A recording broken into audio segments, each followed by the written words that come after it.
अब तो वसुंधरा को कोई रास्ता ही नजर नहीं आ रहा था और घूम फिर कर उसके दिमाग में अगर कोई नाम चल रहा था तो वो था सिर्फ और सिर्फ अरमान सिंघानिया। वही दूसरे ओर 30 से 35 मिनट के बाद आस्था की धीरे धीरे आंखें खुलना शुरू हो गई थी।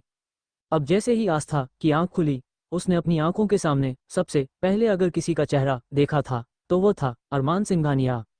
अरमान को अपनी आंखों के सामने देखकर आस्था पूरी तरह से कांप गई और सोफे पर सिमट कर कोने में बैठ गई और बोलने लगी, नहीं, मुझसे दूर रहना प्लीज।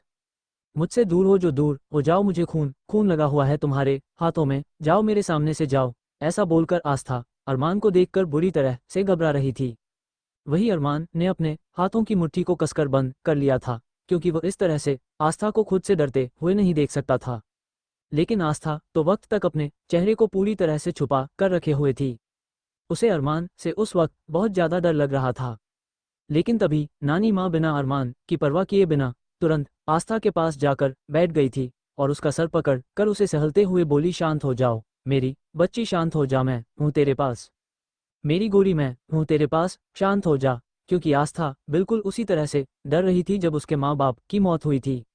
आस्था इस तरह से घबरा रही थी और कहीं ना कहीं उन्हें इस बात का डर लग रहा था कि कहीं आस्था को एक बार फिर से पैनिक अटैक ना आ जाए।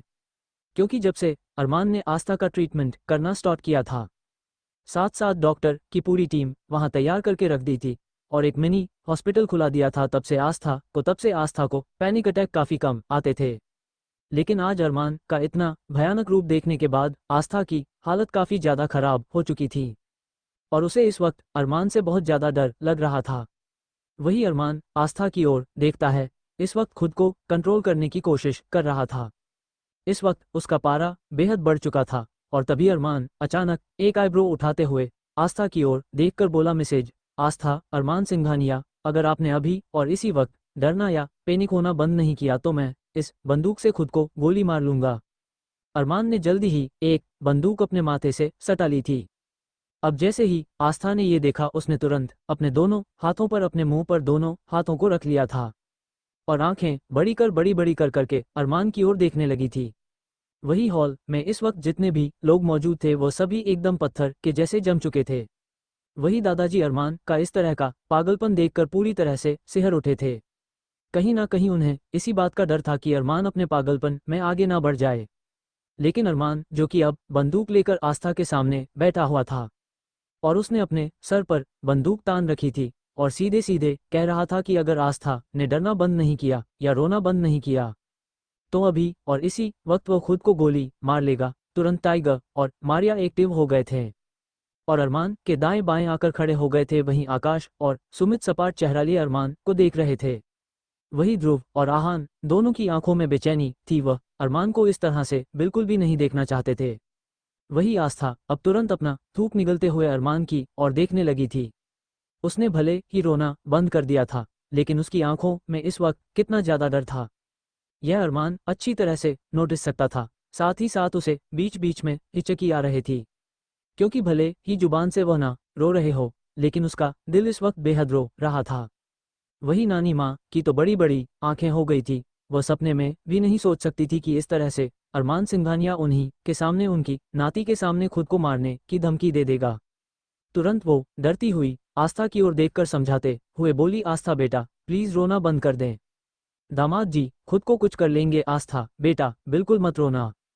तुझे अपनी नानी माँ की कसम, एक आंसू मत गिराना, एक आंसू मत गिराना। नानी माँ उस वक्त काफी ज्यादा घबरा गई थी, तो इसीलिए वो आस्था को अब रोने के लिए मना करने लगी थी। अब आस्था तो अपनी घबराई घबराई सी आंखों से अरमान की ओर देखने लगे थी।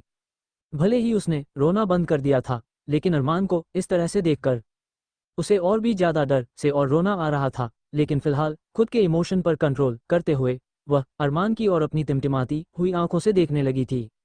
तभी अरमान ने बंदूक तुरंत टाइगर की तरह फेंक दी थी और आस्था के कंधों पर हाथ रखकर उसे तुरंत उसके अपने सीने से लगा लिया था। उस वक्त उन दोनों को इस तरह से देखकर सभी की आंखों में आंसू थे और उसके बाद अरमान ने थोड़ी देर आस्था के सर को सहलाने के बाद खुद से दूर किया और उसकी और देखकर बोला, आपको इस तरह से मुझे बिना बताए कहीं जाना नहीं चाहिए था। आपने गलती की है मिसेज सिंघानिया। अब जैसे ही अरमान ने बिल्कुल सपाट लहजे में ये कहा, आस्था के घबराकर तुरंत दादाजी की ओर देखती है दादाजी ने तो खुद अपना सर झुका रखा था। वह दादाजी अब किसी को क्या कहते, हालांकि दादाजी ने पहले ही बता दिया था कि वह उनसे पूछ कर गई थी, लेकिन अरमान का यह मानना था कि आस्था को सिर्फ अरमान से परमिशन लेने चाहिए थी और किसी से नहीं। वही रश्मि, रौनक, राधिका वह तीनों भी सर झुका कर अरमान के सामने आकर खड़ी हो गई थी। वही सुमित तो राधिका को घूर कर ऐसे देख रहा था मानो कि अभी उसे जलाकर राख कर देगा और उसे मौका मिल गया था। और सीधा राधिका के पास आकर उसकी बाजू को कसकर पकड़कर बोलता है, जरूर यह इसी के दिमाग का आइडिया होगा। तुमने ही जिद की होगी ना बाहर जाने की। हाँ, क्यों किया तुमने ऐसा, बोलो, जवाब दो। अगर तुम्हारी बेवकूफ़ी की वजह से आज आस्था को कुछ हो जाता तो हाँ बोलो।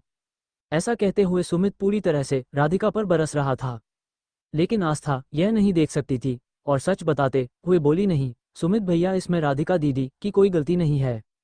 हमें ही आइसक्रीम खाने का मन था, इसलिए हम आइसक्रीम खाने के लिए चले गए और तभी अचानक वह गंदे लड़के वहां आ गए। वह भी आइसक्रीम खाना चाहते थे। हमने उन्हें बोला भी कि वह अपनी अलग से आइसक्रीम खरीद ले, लेकिन फिर उन्होंने हमारे साथ ऐसा कहते हुए आस्था का गला भर आया था और वह डरते डरते अरमान की तरफ देखने लगी थी।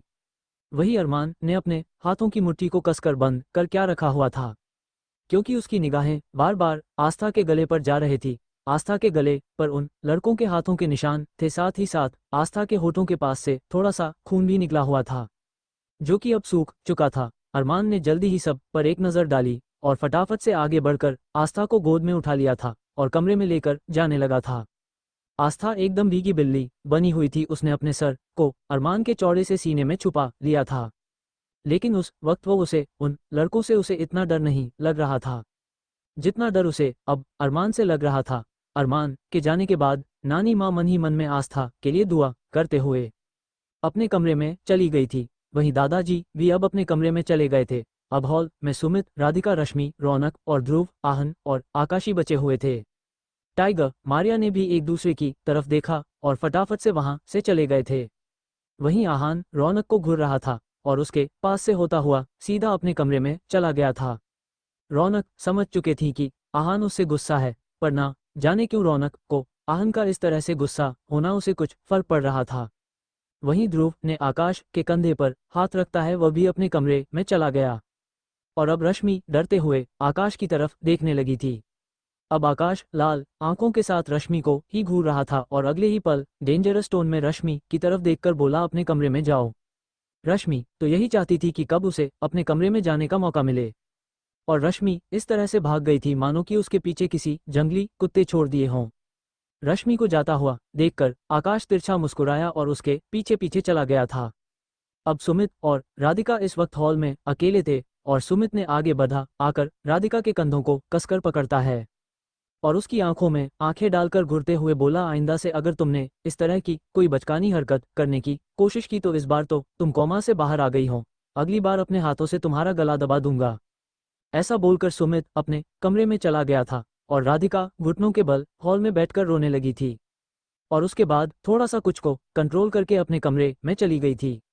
वही अरमान आस्था को सीधा बाथरूम में ले आया था और आस्था को बाथटब में लेटा दिया था और बड़े ही जेंटल वे में बहुत प्यार से आस्था को क्लीन करने लगा था, क्योंकि आस्था के चेहरे पर उसकी गर्दन पर काफी निशान थे और साथ ही साथ उसके होठों के पास थोड़ा सा खून सूख गया था। अरमान ने आस्था की साड़ी को उससे अलग किया हुआ था। ब्लाउज और पेटीकोट में ही आस्था वहां थी। उसके पेट को, उसकी कमर को, साथ ही साथ आस्था के गले को अच्छे से अरमान बड़े ही सॉफ्ट हाथों से क्लीन कर रहा था। वही आस्था ने अपने मुंह से एक शब्द नहीं कहा था, वह केवल अपनी टिमटिमाती हुई आंखों से अरमान की ओर ही देखे जा रही थी। अरमान बड़े ही प्यार से आस्था को छू रहा था, साथ ही साथ आस्था अरमान से इसलिए डर रही थी क्योंकि अरमान ने उसे कहा था कि आस्था ने गलती की है तो उसे उसकी सजा मिलेगी। आस्था को यह नहीं पता था कि उसे अरमान आज क्या सजा देने वाला है, फिर भी उसे अभी से डर लगने लगा था कि ना जाने अरमान उसे क्या सजा देगा। आस्था मन में सोच रही थी कहीं अरमान आज उसे अंधेरे कमरे में बंद ना कर दे। इसके साथ साथ आस्था ना जाने क्या सोचने लगी थी। वही जल्दी ही अरमान ने आस्था को अच्छे से नहलाकर उसके बालों को वॉश किया और फिर उसे गोद में उठाकर बाहर ले आया था और अपने आप ही उसे कपड़े पहनाए और फिर आस्था के बालों को बनाने लगा था। और अचानक आस्था के बालों को बनाते हुए अरमान बोलता है, मैसेज आस्था, अरमान सिंघानिया, आप ठीक तो है ना? अरमान ने बड़े ही प्यार से पूछा था। अब जैसे ही अरमान ने अचानक से ये पूछा, आस्था के मन में आया कि वह अरमान को बोल दे कि इस वक्त वैसे तो वो ठीक है, लेकिन इस वक्त उसे अरमान से बहुत डर लग रहा है। लेकिन उसने ये बात अपने मन में ही बोली थी, अरमान के सामने बोलने की उसकी हिम्मत नहीं थी। तभी आस्था अरमान की ओर देखते हुए दर्द भरी आवाज में बोली, वह अरमान जी हम ठीक है, आपने हमें बचा लिया, अगर आज आप टाइम से नहीं आते तो हम अपनी जान दे देते। आस्था ने बड़े ही धीमी आवाज में अटकते हुए कहा, लेकिन अरमान ने सुन लिया था और अरमान की आंखें आस्था की बात सुन अंडरस्कोकर सर्द हो गई थी। फिर उसके बाद उसने आस्था से कोई भी सवाल नहीं किया और अच्छे से उसके बालों को कॉम्ब करने के बाद अरमान ने आस्था को बड़े है प्यार से बेड पर लिटाया और उसके माथे को चूमकर उसे आराम करने को कहकर वहां से बाहर चला गया था। अरमान के जाने के बाद आस्था ने राहत की सांस ली थी और वो बेड से उठी और अपने आप को आईने में देखने लगी थी। वाकई उसके चेहरे पर उसके गर्दन पर काफी निशान थे, लेकिन अगले ही आस्था को आईने में अरमान का वह भयानक चेहरा नजर आने लगा था, जिसे देखने के बाद आस्था बहुत ज्यादा घबरा गई थी। फटाफट से उसने घबराकर अपने आंखों पर अपने दोनों हाथों को रख लिया था और बेन के एक सिरे पर बैठ गई थी और सोचने लगी, क्या अरमान ने आज जो कुछ किया वह ठीक किया? अरमान कोई इस तरह से उन लोगों की जान नहीं लेनी चाहिए थी। कितने भयानक तरीके से अरमान जी ने उन लोगों की जान ली है कि चाहे कुछ भी हो, किसी की जान लेने का हक किसी को नहीं है। आस्था कहीं ना कहीं अभी यही सब सोचते सोचते बेड पर लेट गई। वाकई उसे काफी थकावट हो रही थी। तभी अचानक उसे अपने कमरे में कुछ अजीब सी आवाजें आना शुरू हो गई थी। अब आस्था हैरान हो गई कि अजीब सी आवाजें कहाँ से आ रही है और वह अपने चारों तरफ अच्छे से देखने लगती हैं, लेकिन उसे कुछ भी दिखाई नहीं दिया। तभी अचानक आस्था को एक बार फिर से कमरे में कुछ अजीब सी आवाज आना शुरू हो गई थी। आस्था हैरान हो गई कि आखिरकार आज हो क्या रहा है, इतनी अजीब अजीब सी आवाजें कहाँ से आ रही है। और तभी अचानक ही आस्था की नज़र बालकनी के रास्ते से आते हुए छोटे छोटे से कॉकरोच और चूहों पर पड़ती हैं, जो कि काफी सारे थे। अब जैसे ही आस्था ने कॉकरोच और चूहे को देखा तो उसने जोरों से चीख मार दी थी और वह जल्दी से दरवाजा खोलने की तरह बाहर की तरफ भागने लगी, लेकिन दरवाजा बंद था। वो दरवाजा सिर्फ और सिर्फ अरमान के फिंगरप्रिंट से ही खुल सकता था। अब आस्था पूरी तरह से घबरा गई कि अचानक से इतने बड़े शानदार घर में चूहा और कॉकरोच कहाँ से आ सकते हैं। आस्था का डर के मारे बुरा हाल था। डर के मारे वह बेड पर चढ़ गई थी और चिल्लाने लगी, अरमान जी बचाओ, चीखने लगी थी। लेकिन आस्था की आवाजें किसी को सुनाई नहीं दे रही थी। वही अरमान सिंघानिया इस वक्त सबके साथ हॉल में मौजूद था और अरमान ने जल्दी ही मारिया और टाइगर को मैंशन की सिक्योरिटी बढ़ाने के इंस्ट्रक्शन देने लगा था, स्पेशली मारिया को कि वो 24 आवर्स आस्था के आसपास रहे। नानी माँ, सुमित, राधिका, आकाश, ध्रुव, आहान, दादाजी सब मायूस से एक जगह बैठे हुए थे। कोई किसी से बात नहीं कर रहा था। वही आस्था को अचानक एहसास हुआ दरवाज़ा खुल गया है। तो दरवाज़ा खुलते ही आस्था ने जोरों से चीख मार देती है। अब आस्था की चीख पूरे घर में गूंज उठी थी और सभी जो हॉल में बैठे थे, अब अरमान समेत उन सबको आस्था की चीख सुनाई दी। सब पूरी तरह से चौंक गए थे और सभी फिक्रमंद होकर आस्था के कमरे की ओर भागे थे। अरमान उन सब में सबसे आगे था और सब एक साथ आगे पीछे अरमान के कमरे में जमा हो गए थे। अब जैसे ही वो सबके सब वहां पहुंचे तो सबके सब हैरानी से वहां जाकर एक दूसरे की शक्ल को देखने लगते हैं और उन्होंने आस्था को इस तरह से चीखते हुए देखा तो वह हैरान हो गए। वही अरमान अब घुरकर आस्था को देखने लगा था, क्योंकि आस्था बेड पर पड़े पड़े अपनी गर्दन इधर उधर घुमाकर नींद में चीख रही थी, चिल्ला रही थी और चीखते हुए कह रही थी, अरमान जी बचाओ, अरमान जी बचाओ। अब सबके सब समझ चुके थे कि आस्था कोई बुरा सपना देख रही है और इसीलिए वह इस तरह से चीख चिल्ला रही है।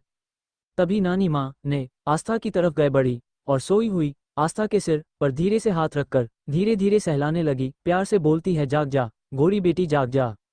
तभी अब आस्था ने धीरे धीरे अपनी आंखें खोलती हैं और जैसे उसने नानी माँ को अपनी आंखों के सामने देखा, उसने तुरंत नानी माँ को गले से लगा लिया था और जोर से चीखते हुए बोलती हैं, नानी माँ, अरमान जी ने हमारे कमरे में चूहे छोड़ दिए, साथ साथ बहुत सारे कॉकरोच छोड़ दिए हैं।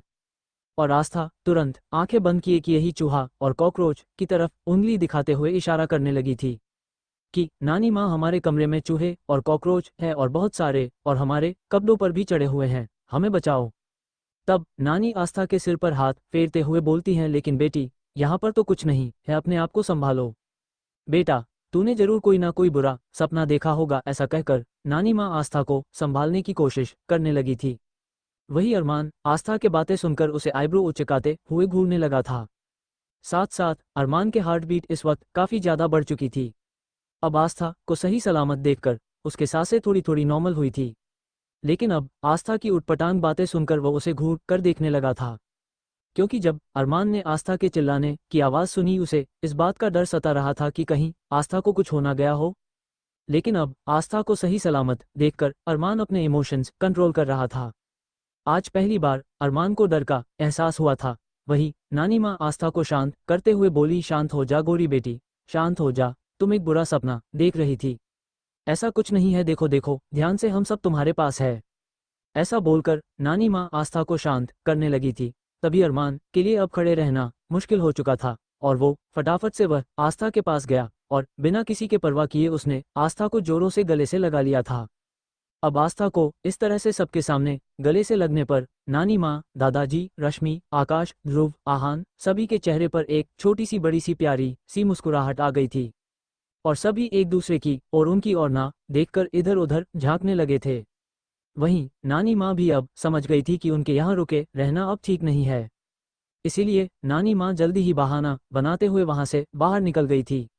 वहीं आस्था अरमान इस तरह से गले से लगाए जाने पर उसे एहसास हो गया कि इस वक्त वह एक बुरा ख्वाब देख रही थी, इससे ज्यादा कुछ नहीं। और अब उसने अपने ही सर पर एक टपली मार दी थी और उसने भी वापस से अरमान को कसकर गले से लगा लिया था। तब तक सभी एक दूसरे की शक्ल देखते हुए वहां से बाहर निकल गए थे। अब अरमान और आस्था दोनों अकेले थे। तब अरमान ने खुद की रिलैक्स करने के बाद की आस्था बिल्कुल ठीक है, तब जाकर आस्था को छोड़ता है और उसके चेहरे को अपने हाथों में भरते हुए पूछता है, क्या बात है, हाँ क्या हुआ आपको, आप इस तरह से क्यों चिल्लाई? आप जानती है आपको इस तरह से चिल्लाता हुआ देखकर मेरे दिल की क्या हालत हो गई थी। ये देखिए, ऐसा बोलकर अरमान ने आस्था का एक हाथ उठाकर अपने दिल की धड़कनों पर रख देता है। और आज पहली आस्था को बार इस तरह से अरमान के दिल की धड़कन पर हाथ रख महसूस करना बेहद अच्छा लग रहा था और अपने आप ही उसके चेहरे पर एक छोटी सी मुस्कुराहट आ गई और अगले ही पल वो पपी फेस बनाकर बताती है, हम क्या करें, हमने ख्वाब देखा, हमें लगा कि आपने हमारे कमरे में काफी सारे चूहे छोड़ दिए हैं, इसीलिए बस हम डर गए थे। आपने बोला था ना कि हमने आपकी बात नहीं मानी तो आप हमें सजा देंगे। ये बोलकर आस्था अरमान की ओर देखने लगती हैं। वही अरमान को आस्था का इस तरह से देखना, इस तरह से उससे बातें करना बेहद पसंद आ रहा था, क्योंकि वो तो शुरू से यही चाहता था कि आस्था सिर्फ और सिर्फ उससे बातें करें और दिल खोलकर बातें करें, उसे इतना सा भी ना डरे। और वाकई अब आस्था बिल्कुल नॉर्मली उससे बातें कर रही थी तो उसे अच्छा लगा। तब अरमान आस्था की ओर देखकर बोलता है, सजा तो आपको मिल नहीं चाहिए, एक मिनट अपनी आंखें बंद कीजिए। जैसे ही अरमान ने ये बोला कि अपनी आंखें बंद कीजिए, आस्था ने अपनी आंखें बड़ी बड़ी करती हैं और अरमान को घूरने लगी। तब अरमान आस्था की ओर देखकर बोला, जब भी मैं तुम्हें अपनी आंखें बंद करने के लिए कहता हूँ तुम अपनी आंखें बड़ी बड़ी क्यों कर लेती हो? हाँ, मैंने बोला ना, अपनी आंखें बंद कर लो, क्या मुझ पर भरोसा नहीं है? अब जैसे ही अरमान ने ये कहा, आस्था ने तुरंत अपनी आंखें बंद की बड़बड़ाने लगी, देखिए आप हमें ज्यादा मत मारिएगा और चूहे तो हमारे कमरे में बिल्कुल भी मत छोड़िए और ना ही हमें अंधेरे में छोड़ेगा, हमें उन सब चीज़ों से बहुत डर लगता है। हम सिर्फ आपके साथ रहना चाहते हैं। हम जानते हैं हमने गलती किया, लेकिन हमें पूरी उम्मीद है कि आप हमें हमारी पहली गलती समझकर माफ़ कर दोगे। ये कहते हुए आस्था अपनी आंखें बंद करके बैठ गई थी और बड़बड़ाए जा रही थी। तभी अरमान आगे बढ़ा और अचानक अरमान ने आस्था के माथे को चूमकर उसके दोनों गालों को चुम्मता है। उसके बाद उसकी छोटी सी प्यारी सी नाक को लाइट किस किया और उसके बाद आस्था के खूबसूरत से होठों पर अपने होठों को रख दिया था। अब आस्था मम्मा में ही करती रह गई थी, लेकिन अरमान तो आस्था को बड़े ही सॉफ्टली और जेंटल में किस कर रहा था। और तब अरमान ने साइड टेबल पर रखा हुआ रिमोट उठाकर अपने दरवाजे को अच्छे से क्लोज कर दिया।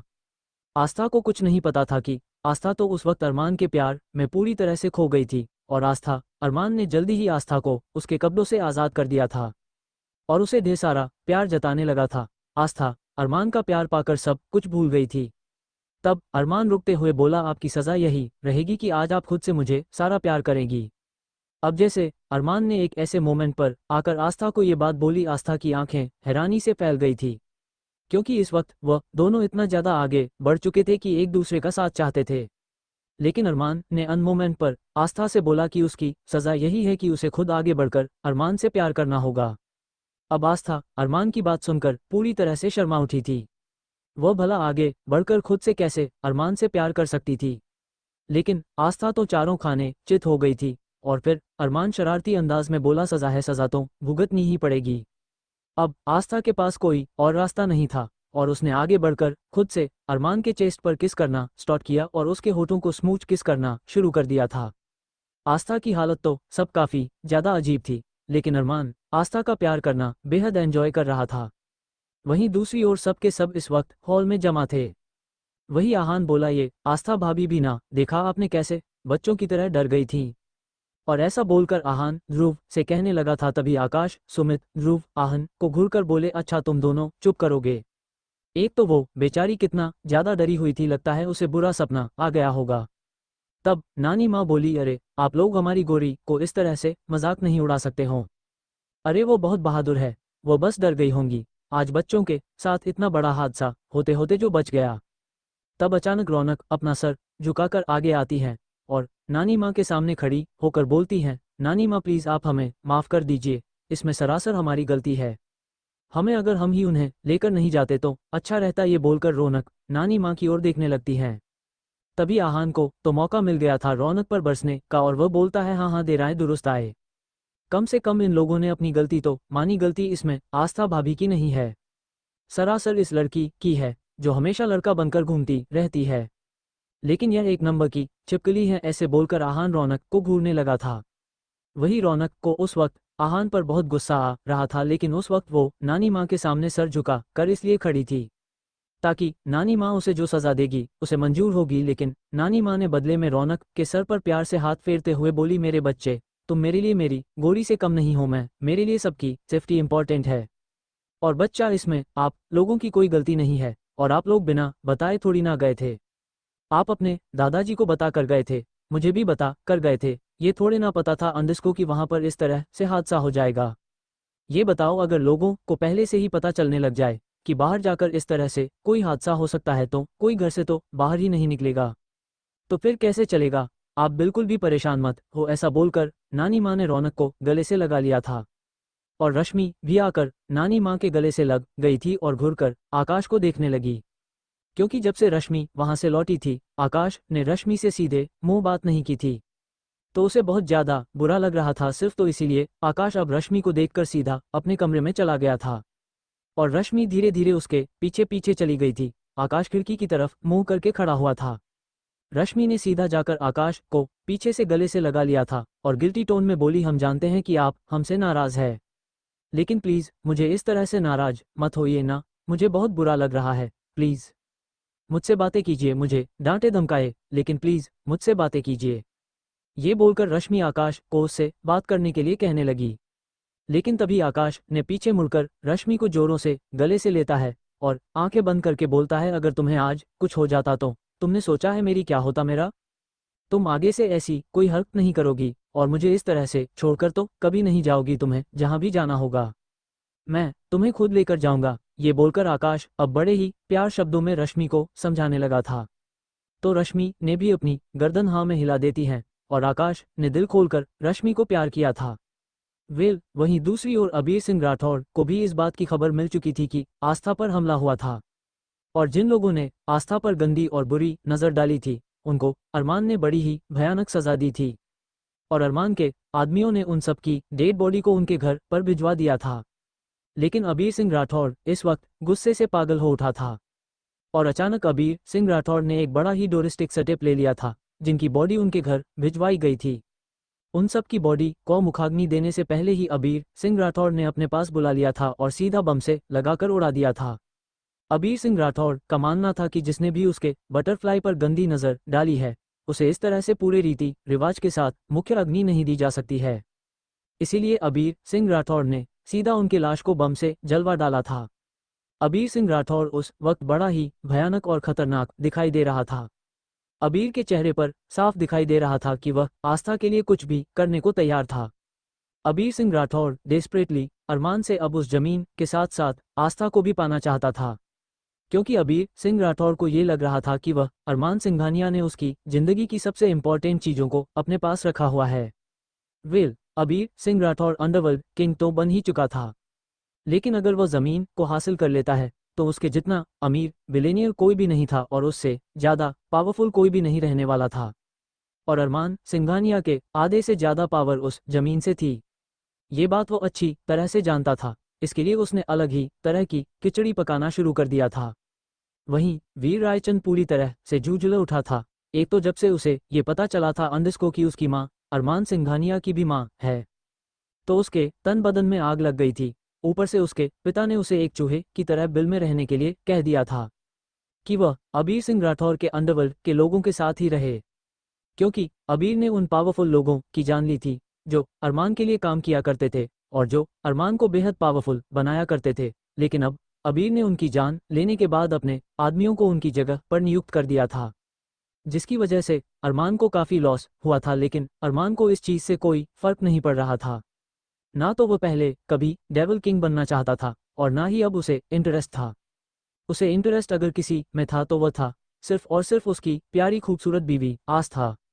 अरमान ने आस्था को अपना एक ऐसा जुनून बना लिया था, आस्था के बिना जिंदगी जीने के बारे में वह सोच भी नहीं सकता था।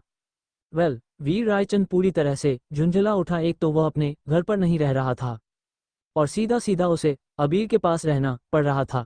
अबीर के साथ रहना उसे एक जेल की तरह एहसास कर रहा था, क्योंकि अबीर की जिंदगी बिल्कुल बेरंग थी। उसमें किसी तरह का कोई रोमांस नहीं था, ना ही अबीर के घर में कोई लेडीज नौकरानी थी। जबकि वीर रायचंद को तो हर रोज अपने बिस्तर पर एक नई से नई लड़की चाहिए होती थी, लेकिन यहाँ पर तो उसे कुछ भी नहीं मिल रहा था। पूरा एक हफ्ता उसने अबीर के साथ गुजारा था और उसके लिए वहाँ रुके रहना मुश्किल हो चुका था, तो इसीलिए उसने अपने एक आदमी को फ़ोन करके सीधा सीधा कुछ स्क्वायर गर्ल को अबीर के ही फार्म हाउस पर बुला लिया था। अबीर उस वक्त वहाँ नहीं था, वो कुछ जरूरी काम से बाहर गया हुआ था। अब जैसे ही 2 से 3 लड़कियों को उसने बुलवाया, वो लड़कियां उन लड़कियों ने आते ही अपना काम स्टार्ट कर दिया था और सीधे अपने सारे कपड़े उतार कर वह वीर को पूरी तरह से फुसलाने लगी और उसके साथ छेड़खानी करने लगी थी। वीर को तो ऐसा ही माहौल चाहिए था। अब वही अबीर सिंह राठौर जैसे ही अपना काम कंप्लीट करके आया और उसने अपने हॉल में इस तरह का नंगा नाच देखा तो उसके हाथों की मुठियां बंद हो गई थी, क्योंकि उस वक्त पूरा का पूरा फार्म हाउस खाली था। अबीर सिंह राठौर जैसे ही वहां आया और उसने इस तरह से ये देखा तो उसकी नसें तन गई थी। और अबीर आगे बढ़कर इस वक्त वीर रायचंद जो एक लड़की के साथ पूरी तरह से इंटीमेट हो रहा था, ठीक उसी वक्त उसको खींचकर लात दे मारी थी और वह दूर जा गिरा था। वो लड़कियां अपने उल्टे सीधे कपड़े पहनकर जल्दी से वहां से भाग गई थी और वीर गुस्से से खड़ा होकर अबीर के कॉलर को पकड़ कर बोला, तुम्हारी हिम्मत कैसे हुई इस तरह की हरकत करने की? मैं तुम्हारा कोई गुलाम नहीं हूं, समझे तुम? ऐसा बोलकर वीर अबीर को घूरने लगा था। तभी अबीर ने वीर मुंह के जबड़े को कसकर पकड़ते हुए बोला, जब तक मेरी निगरानी में हो मेरे रूल रेगुलेशन के हिसाब से ही तुम्हें रहना होगा, अदरवाइज मैं तुम्हारे इतने टुकड़े करूंगा कि तुम सोच भी नहीं पाओगे, समझे तुम? ऐसा बोलकर को अबीर ने वीर को धक्का दे दिया था और अपने कमरे में चला गया था। वही वीर अब पूरी तरह से गुस्से से बौखला उठा था। वीर की ऐसी बेइज्जती आज तक नहीं हुई थी जितनी कि आज हुई थी। वह बेइज्जती की आग में पूरी तरह से तप रहा था। वह समझ चुका था कि अगर अबीर राठौर ने उसे यहाँ अपने पास रखा है तो जरूर इसके पीछे उसका कुछ ना कुछ मकसद है, वरना खाली पीली वो उसे यहाँ क्यों रखेगा। फिलहाल अभी के लिए वीर का वहाँ रुके रहना मुश्किल हो गया था, इसीलिए वो बिना किसी को बताएं सीधा अपने घर की ओर रवाना हो चुका था।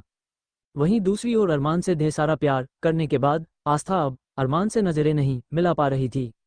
वही अरमान आस्था को बिल्कुल पूरी तरह से बेटर फील कराने की कोशिश कर रहा था और बोल रहा था कि वह मियाँ बीवी और उनके बीच किसी तरह का कोई पर्दे की कोई गुंजाइश नहीं है, और फिर वह तो उसे इतना सारा प्यार करता है तो उसे इसे इतना ज़्यादा शर्माने की क्या ज़रूरत है। ये कहते हुए अरमान खुद ही ब्लश कर रहा था और आस्था ने शर्म के मारे अपने छोटे से सर को अरमान के चौड़े से सीने में छुपा रखा था।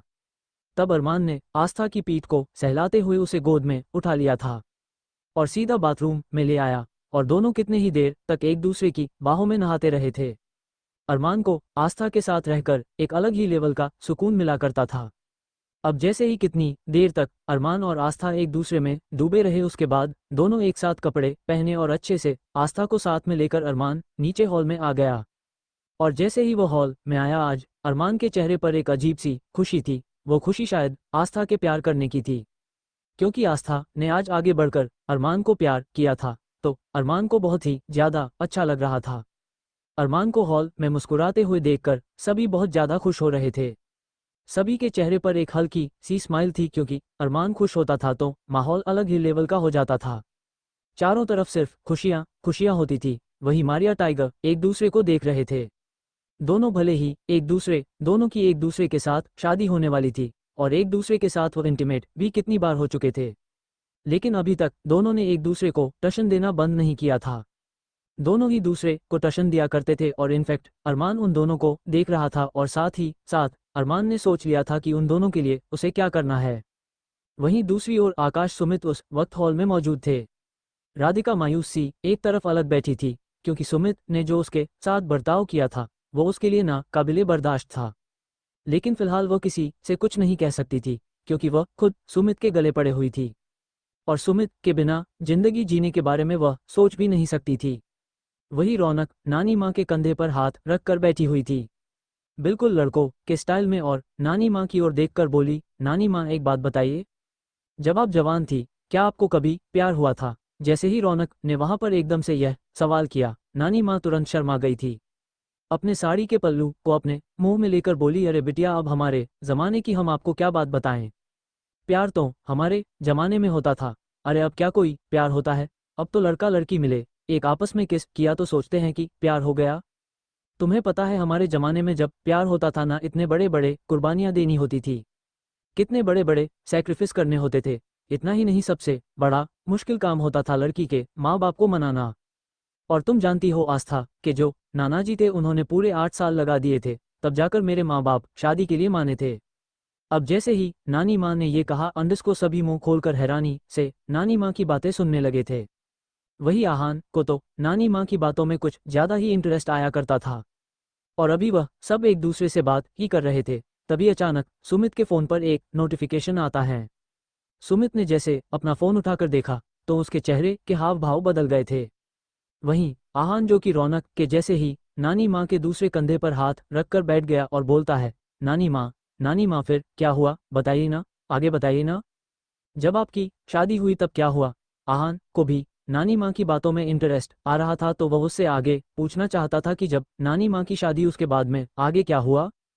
तब नानी माँ बोली, अरे तेरे बिटवा, उसके आगे की बात हम आपको क्या बताएं। तभी आहान के फोन पर भी सेम नोटिफिकेशन आया जो कि सुमित के फोन पर आया था। और अभी थोड़ी देर पहले आहान, जो कि बच्चों के जैसा मासूम और क्यूट लग रहा था, एकदम से उसके एक्सप्रेशन चेंज हो गए थे। वही रौनक घूरकर आहान को देख रही थी। एक तो आहान ने जिस तरह से हल्दी में बंदूक निकालकर अबीर के माथे से लगाई थी, उसके बाद आहान का बच्चों वाला बिहेवियर, फिर आहान का एकदम से ही एडल्ट वाला बिहेवियर, रौनक कहीं ना कहीं समझ नहीं पा रही थी कि आखिरकार मसला क्या है। ऐसा क्या हुआ है कि इसके चेहरे के एक्सप्रेशन अलग हो गए हैं। कहीं ना कहीं रौनक ने डिसीजन लिया था अंडस को कि वह आहान के बारे में सच जानकार रहेगी, कि आखिरकार आहान की रियल आइडेंटिटी क्या है। तभी आहान ने सुमित की ओर देखता है। सुमित ने आकाश की ओर, और साथ ही साथ सभी ने एक साथ फिर अरमान सिंघानिया की तरफ देखा था। वही अरमान ने केवल अपनी पलकें 2 बार झपकाई थी। अरमान का ऑर्डर मिलते ही फटाफट से सारे के सारे खड़े हो गए थे, और इस तरह से मेंशन से बाहर निकले थे। ना जाने क्या हो गया हो, और सब हैरानी से उन्हें जाते हुए देख रहे थे। वही अरमान आखिर में उठा, टाइगर, मारिया, अरमान उन लोगों के साथ ही बाहर चले गए थे। तब अरमान ने आस्था को ढूंढता है। आस्था, जो कि अरमान से ढेर सारा प्यार करने के बाद सीधा किचन में घुस गई थी, क्योंकि वो आज अपने हाथों से अरमान के लिए कुछ स्पेशल बनाना चाहती थी। इसके लिए उसने मूंग की दाल का हलवा चुना था कि आज वो अपने हाथों से बनाकर मूंग की दाल का हलवा अरमान को खिलाएगी। अब जैसे सबको आस्था ने बाहर जाते हुए देखा, वो तुरंत अरमान के सामने जाकर खड़े होकर पूछती हैं, आप कहाँ जा रहे हैं? आपने हमसे वादा किया था कि आज का आप सारा बचा हुआ दिन हमारे साथ गुजारेंगे। अब आप कहीं नहीं जाएंगे। ऑलमोस्ट मैंने आपके लिए हलवा बना दिया है, वो पूरी तरह से तैयार है। प्लीज़ प्लीज़ आप बस 10 मिनट वेट कीजिए, मैं लेकर आ रही हूँ। अब जैसे ही आस्था ने ये बोला, अरमान ने आगे बढ़कर आस्था के चेहरे को अपने हाथों में भरा था, और उसके माथे को चूमते हुए बोला, आप हलवा बनाकर रेडी रखिए, बस मैं थोड़ी देर में आता हूँ, एक इम्पॉर्टेंट काम आ गया है। अगर इम्पॉर्टेंट काम नहीं आता तो मैं नहीं जाता। जैसे ही अरमान ने ये कहा, इतने प्यार से कहा कि आस्था अरमान को जाने से रोक ही नहीं पाए, और हल्की सी स्माइल के साथ आस्था बोल दिया, ठीक है ठीक है, लेकिन आप जल्दी आ जाइएगा, वैसे भी हमारा आपके बिना मन नहीं लगता है। ऐसे ये बोलते हुए आस्था अरमान के कोट के बटन से खेल रही थी। अरमान को उस वक्त वह बड़ी ही प्यारी और क्यूट लग रही थी। उसको खुद दिल नहीं कर रहा था कि वह आस्था को छोड़कर जाए, लेकिन फिलहाल उन लव बर्ड्स को एक साथ देखकर नानी माँ जोरों से खांसने लगी थी। वह आस्था तुरंत अरमान से 2 कदम पीछे की दूरी बनाकर खड़ी हो गई थी। वही अरमान घूरकर नानी माँ को देखने लगा था। कहीं ना कहीं अरमान को तो यही लगा करता था कि नानी माँ उसके आस्था के बीच में कबाब में हड्डी है, जब देखो बीच में घुसती ही रहती है। तभी आस्था ने अरमान को जाने की परमिशन दे दी थी और अरमान फटाफट से वहां से निकल चुका था। लगातार अरमान की 8-10 गाड़ियां सड़कों पर दौड़ रही थी। वहीं दूसरी ओर अबीर सिंह राठौड़ को जैसे ही इस बात के बारे में पता चला कि वह बेवकूफ़ वीर रायचंद उसके घर से उसे बिना बताए निकल चुका है, तो उसके माथे पर बल पड़ गए थे और फटाफट से उसने अपनी गाड़ियों समेत वह उसका पीछा करने लगा था। वही वीर रायचंद उसे वक्त बहुत ज्यादा घबराया आया हुआ था। अभी तक वह अपने घर नहीं पहुंचा था और वह बीच रास्ते में अपनी गाड़ी से टेक लगाकर खड़ा हुआ था और एक जगह शराब की दुकान दिखाई दे रही थी। तो उसने डिसीजन लिया कि वह पहले थोड़ी सी अल्कोहल लेगा, उसके बाद वह आगे जाएगा, क्योंकि उस वक्त वह काफ़ी ज़्यादा मेंटल प्रेशर में था और वह इतने ज़्यादा मेंटल प्रेशर को बर्दाश्त नहीं कर पा रहा था। तो इसीलिए अब वीर रायचंद ने एक अल्कोहल की बोतल अपने हाथ में ले ली थी और गाड़ी से टेक लगाकर पीने लगा था। लेकिन उसने अभी 2 से 3 सीप लिए थे कि तभी धारदार कम से कम उसके आसपास 15 से 20 गाड़ियां आकर रुकती हैं। अब तो वीर के होश पूरी तरह से उड़ चुके थे, क्योंकि यह गाड़ियों में से अरमान सिंघानिया अपने पूरे काफिले के साथ उतर रहा था और दूसरी गाड़ी में से अबीर सिंह राठौड़ अपने पूरे गार्ड्स के साथ उतर रहा था। अब तो वीर उन लोगों के बीच में था। अरमान सिंघानिया सीधी तरफ से आ रहा था, उल्टी तरफ से अबीर सिंह राठौड़ आ रहा था और उनके बीच में था वीर रायचंद। अब तो वीर के माथे से पसीना निकलना शुरू हो चुका था। वही अबीर सिंह राठौड़ वीर को देखकर तेजी से बोला, अरे बेवकूफ में खड़ा खड़ा मुंह क्या देख रहा है, फटाफट से इस साइड आ वरना अरमान सिंघानिया तेरे टुकड़े टुकड़े कर देगा। वहीं अरमान वीर को देखकर तिरछा मुस्कुराया रहा था। असल में जो यह नोटिफिकेशन उन लोग सबको मिला था वह थी वीर रायचंद की लीड, क्योंकि अरमान ने अमरेश को धमकी देने के बाद भी देव को उसने वीर के पीछे लगा दिया था कि वह वीर के बारे में इंफॉर्मेशन निकाले कि आखिरकार वीर रायचंद कहाँ है। तो जैसे ही अबीर सिंह राठौर के फार्म हाउस से वीर रायचंद निकला, ठीक उसी वक्त देव ने सभी को इन्फॉर्म कर दिया था और सभी वीर को पकड़ने के लिए वहां आ पहुंचे थे। लेकिन उनके साथ साथ आ पहुंचा था अबीर सिंह राठौड़। अबीर सिंह राठौड़ इस तरह से भला वीर रायचंद को कैसे अरमान के साथ जाने दे सकता था, क्योंकि उसने अमरेश को सीधे सीधे वादा किया था कि वह उसके बेटे की हिफाजत करेगा, अरमान से उसकी सुरक्षा करेगा। लेकिन अब अरमान सिंघानिया के वहां आ जाने के बाद अबीर सिंह राठौर के माथे पर बल पड़ गए थे और वह सीधे सीधे अरमान सिंघानिया की ओर देखकर बोलता है, वही रुके रहना अरमान सिंघानिया, तुम इस तरह से वीर रायचांद को अपने साथ नहीं लेकर जा सकते हो, इसकी सुरक्षा की मैंने इसके बाप को वादा किया है। तभी अरमान तिरछा सा मुस्कुराया और बेरुखी से बोला, जिस जुबान की कोई अहमियत नहीं तुम्हें वह जुबान नहीं देनी चाहिए थी। तभी अबीर अरमान की बात सुनकर गुस्से से भूना उठा और अपनी बंदूक निकालकर उसने अरमान की तरफ पॉइंट दी थी। तब तक अरमान के ठीक साइड में से मारिया और टाइगर ने भी अपनी बंदूक अबीर सिंह राठौर की तरफ पॉइंट करते हैं। आकाश, सुमित, ध्रुव, आहान सभी ने बंदूक की पॉइंट वीर रायचंद की तरफ थी। वहीं वीर सूखे के पत्ते की तरह कांप रहा था। उसने तो सोचा था कि वह अपने घर जाएगा, घर जाकर मौज मस्ती करेगा, दारू दारू पिएगा, लेकिन ये क्या, यहाँ तो 2 खूंखार शेर उसे पकड़ने के लिए लड़ रहे थे। हालांकि वीर ने डिसीजन लिया था कि वह अबीर सिंह राठौर के साथ नहीं रहेगा, क्योंकि उसके साथ उसकी जिंदगी बड़ी बोरिंग और बेरंग हो गई थी। लेकिन अब तो उसे भी अबीर सिंह राठौर सेफ नजर आ रहा था, तो उसने सोचा उसे अबीर राठौर के साथ चले जाना चाहिए। इसीलिए वीर अब धीरे धीरे अबीर सिंह राठौर की तरफ बढ़ने लगा था।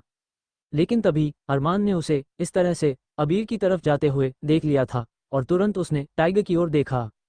टाइगर ने तुरंत वीर की टांगों पर गोली चलाई, मतलब गोली उसे नहीं लगी, लेकिन जैसे ही गोली चलाई अबीर चिल्लाने लगा, नहीं अरमान सिंघानिया, तुम ऐसा नहीं कर सकते हो, तुम इसकी जान नहीं ले सकते हो। तब अरमान तिरछा मुस्कुराकर अबीर की ओर देखकर बेफिक्री से कहता है, इसकी जान तो मैं किसी भी कीमत पर लेकर रहूंगा। और वैसे भी मैं यहाँ इसे मारने के लिए नहीं आया हूँ, मैं तो सिर्फ इसे अपने साथ लेकर जाने के लिए आया हूँ। अब वीर अरमान की बात सुनकर कांपने लगा और मन में गालियां देते बोला, इसके साथ तो मैं बिल्कुल भी नहीं जाऊंगा। वही अबीर वार्निंग देते हुए कहा, तुम मेरे रहते इसे यहाँ से लेकर नहीं जा सकते हो। तब अरमान उसकी और डेंजरस वे में देखकर इरिटेट होकर बोला, मैंने तुम्हारी जिंदगी सिर्फ तुम्हारे बाप को किए एक प्रॉमिस के चलते बख्शी है, पर लगता है कि तुम्हें मरने की कुछ ज़्यादा ही जल्दी है। और तुम्हारी जानकारी के लिए बता दूं, मैंने ऑलरेडी तुम्हारे बाप को सारी इन्फॉर्मेशन भिजवा दी है। तुम्हारा बाप खुद अब यहाँ आ रहा है, उसके बाद में एक बार मैं अपने वादे से आज़ाद हो जाऊं फिर मैं तुम्हारी जान लूंगा। अब जैसे ही अरमान ने ये बताया, अबीर पूरी तरह से गुस्से से लाल सुर्ख हो गया, क्योंकि वो तो अपने पिता तक इस बात की भनक तक नहीं लगने देना चाहता था कि वो इस वक्त बेंगलुरु में है और इस तरह से वह अरमान से अपनी ज़मीन हासिल करना चाहता है, साथ ही साथ उसकी बीवी से शादी करना चाहता है। लेकिन अगर अरमान ने जो इन्फॉर्मेशन उसके पिता को दे दी तो अब उसकी हैरानी का कोई ठिकाना नहीं था। वो सपने में भी नहीं सोच सकता था कि अरमान ऐसा कुछ करेगा। तब अबीर अपनी बंदूक से अपना सर खुजाते हुए बोला, चाहे तुमने कितनी भी घटिया चाल क्यों ना चली हो अरमान सिंघानिया, लेकिन मैं बटरफ्लाई को तो हासिल करके रहूंगा। वहीं वीर रायचंद उन दोनों की बातें सुनकर पूरी तरह से हैरान था। उसे ये नहीं पता था कि अबीर सिंह राठौर इस वक्त अरमान सिंघानिया की बीवी के पीछे है, क्योंकि वो तो खुद आस्था को देखने के बाद उसके साथ कुछ रात गुजारना चाहता था। लेकिन अब जैसे ही उसे ये पता चला कि अबीर सिंह राठौर भी उसकी बीवी के पीछे हैं, तो वह हैरान हो गया और मन मन में सोचने लगा, ये लड़की इन दो शैतान की जान है और इन दोनों से मैं सबसे ज़्यादा नफरत करता हूँ, क्योंकि अबीर सिंह राठौर ने कुछ लड़कियों के सामने उसके नंगे बदन पर लात मारी थी। तो यह वीर की बहुत बड़ी बेइज्जती हुई थी और यह अपनी बेइज्जती किसी कीमत पर भूलने नहीं वाला था। तभी वीर के चेहरे पर एक तिरछी से मुस्कुराहट आ गई थी और उसने डिसीजन लिया कि इन दोनों तोतों की जान है एक लड़की में है, तो मैं पहले उस लड़की को बर्बाद कर दूंगा और उसके बाद मेरा इस अबीर से भी बेइज्जती का बदला पूरा हो जाएगा और साथ ही साथ इस अरमान से भी हिसाब बराबर हो जाएगा। लेकिन फिलहाल मुझे यहाँ से अपनी जान बचाने होगी। ये सोचते हुए अचानक वीर अपने दोनों हाथों को ऊपर करके घुटनों के बल बैठ गया था। इससे साफ पता चल रहा था कि वो सरेंडर करने को तैयार था। अबीर सिंह राठौर वीर को इस तरह से अरमान के हाथों नहीं पड़ने देना चाहता था, क्योंकि उसने अमरेश से वादा किया था कि वह उसके बेटे का ध्यान रखेगा। अरमान ने आकाश, सुमित, ध्रुव, आहन की तरफ इशारा कर दिया था और वह चारों धीरे धीरे छोटे छोटे कदम बढ़ाते हुए अब वीर की तरफ बढ़ने लगे। लेकिन तभी अबीर ने ये देख लिया था और फटाफट से उसने अपने आदमियों को ऑर्डर दे दिया था और उसके आदमी ने जल्दी ही उन सब पर फायरिंग करना शुरू कर दिया था, क्योंकि अबीर सिंह राठौर वहां अकेला नहीं बल्कि अपने पूरे तामधाम के साथ अपने कितने ही सारे बॉडीगार्ड्स के साथ वहां आया था, जो कि अरमान सिंघानिया के आदमियों से कहीं ज्यादा थे, क्योंकि अरमान तो केवल अपने दोस्तों और भाई के साथ वहां आया था और केवल बॉडीगार्ड के नाम पर मारिया और टाइगर उसके साथ थे। लेकिन अबीर सिंह राठौर कितने ही सारे गार्ड्स के साथ वहां आया था। अब जैसे ही उन लोगों ने इस तरह से फायरिंग करना शुरू किया, बदले में भी उन सब ने भी फायरिंग करना शुरू कर दिया था। टाइगर तुरंत अरमान के सामने उसका कवच बनकर खड़ा हो गया था। वो अरमान तक एक भी गोली, किसी तरह की कोई खरोच तक वह पहुंचने नहीं देगा। दोनों तरफ से धारदार फायरिंग होने शुरू हो गई थी। जैसे ही वीर रायचंद ने यह देखा अंदिस्को की दोनों के दोनों ने आपस में फायरिंग करना शुरू कर दिए और सबकी निगाहें उस पर से हट गई है। मौका देखकर वह अपनी गाड़ी में बैठा और उन दोनों के बीच में से गाड़ी उसने इतनी फुर्ती से भागी थी, वो फुर्ती सब हैरानी से वीर को जाते हुए देखते रहे। तब अरमान ने सुमित, आकाश, ध्रुव, आहान को इशारा किया कि फटाफट से गाड़ी से वीर रायचंद का पीछा करो, क्योंकि अरमान सिंघानिया वीर रायचंद को अगवा करके उसके साथ सारी कसर पूरी करना चाहता था, उसके बाप को दर्द देना चाहता था, साथ ही साथ उसकी मां को भी। लेकिन अब वीर के इस तरह से भागने पर अरमान ने तुरंत उसे पकड़ने के ऑर्डर दिए थे। वहीं अबीर वीर की इस बेवकूफ़ी पर झल्ला उठा था और फटाफट से उसने अजीत को उसके पीछे जाने के लिए लगा दिया था। इन द लास्ट सभी लोग अब वीर के पीछे चले गए थे। अब केवल वहां पर दो लोग बचे थे। वो दो लोग थे अबीर सिंह राठौर और अरमान सिंघानिया। इस वक्त दोनों एक दूसरे के ठीक सामने खड़े हुए थे। तभी अरमान अबीर सिंह राठौर की ओर देखकर बेफिक्री से बोलता है, वैसे मानना पड़ेगा, मुझे झुकाने के लिए तुम मेरे दुश्मनों से जाकर मिल गए। वाकई काबिले तारीफ हो तुम। तभी अबीर को ये बात कुछ खास पसंद नहीं आई और वो सख्त आवाज में बोला, तुम्हें झुकाने के लिए नहीं अरमान सिंघानिया, तुम्हारी ताकत को कम करने के लिए, क्योंकि तुम्हें झुकाने के लिए मैं ही काफ़ी हूँ। बहुत जल्द मैं तुमसे तुम्हारा सब कुछ छीन लूंगा, साथ ही साथ तुम्हारी बीवी को भी। अब जैसे ही अबीर ने अपनी बातों के बीच में आस्था का नाम लिया, अरमान के खून में आग लग गई थी। फटाक से उसने अबीर के गिरेबान को पकड़ लिया और बरसते हुए बोला, मेरी बीवी का नाम लेने का तुम्हारा कोई हक नहीं है। मैं ये बिल्कुल भी बर्दाश्त नहीं कर सकता हूँ कि तुम मेरी बीवी आस्था का नाम लो। वह बीवी है मेरी, समझे तुम, और वह मेरी जिंदगी है। तो अबीर सिंह राठौड़ इरिटेंशन कंट्रोल करते हुए बोला, अगर वह प्यार से तुम्हारे साथ रहती, अगर तुमने जबरदस्ती उसके साथ शादी नहीं की होती, तो शायद मैं तुम्हें उसके साथ हंसी खुशी रहने देता।